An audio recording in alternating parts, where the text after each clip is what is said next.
Я понимаю то, что телефон не главное, но все равно также моего отца забрали из-за какой-то фальшивки, из-за какой-то ложной информации. Зачем? Почему страна такая у нас странная? Ужасная, можно даже сказать. Просто из-за какого-то человека, который просто хотел поприкалываться, забрали отца. Зачем?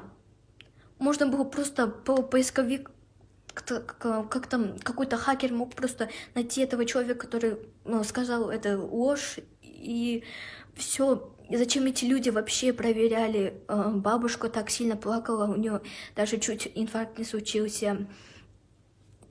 Они даже не пускали родственников, которые жили тут поблизости, когда они тут проверяли все.